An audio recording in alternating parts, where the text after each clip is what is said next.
Now let us see the FIR, that is the first information report. Okay, so after the police registers an FIR for a particular crime, what happened is they can begin the investigation regarding that crime. And according to the law, a police station or a police station's officer in charge has to register the FIR if a person has to report an offense. Okay, so the person can give information to the police in writing or orally. So the FIR contains details such as time, date, place where the offense had taken place. Okay, that is the details of the fact regarding this offense. That also includes a description of the event. Okay, so it also contains the name and address of the person who has filed this complaint, and the FIR is registered in a prescribed form and is signed by the person who has filed the complaint. And it is the legal right of the complainant to get a free copy of FIR to be given by the police.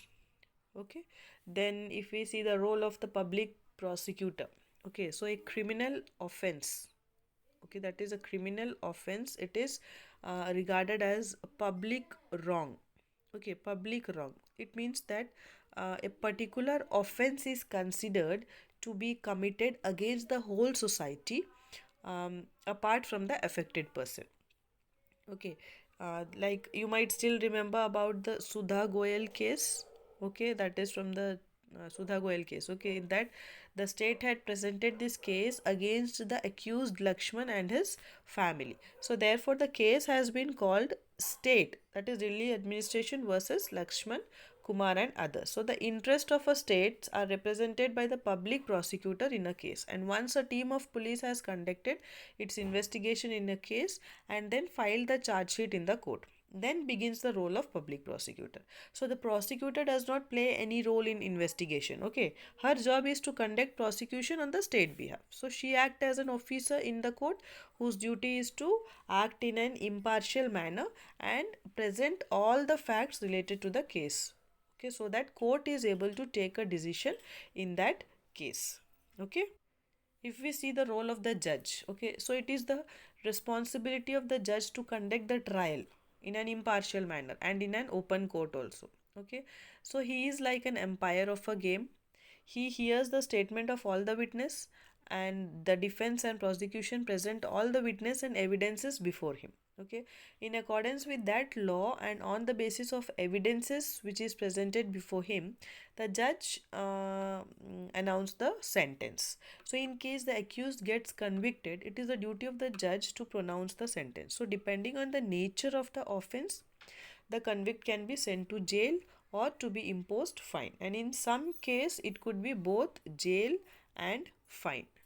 Okay, then as we discussed in starting about fair trial, okay, so every accused deserves a fair trial, that is according to article 21 of the Indian Constitution. Under rights to life and individual liberty or life, okay, it can be taken away following a legal and reasonable procedure. So the article ensures that a fair trial is upheld. That is, the accused has to be provided with a copy of the charge sheet, okay, and several evidences that are pointing against her. So the trial has to be held in an open court and in full public view. So the relative should be allowed to attend the hearings of the court.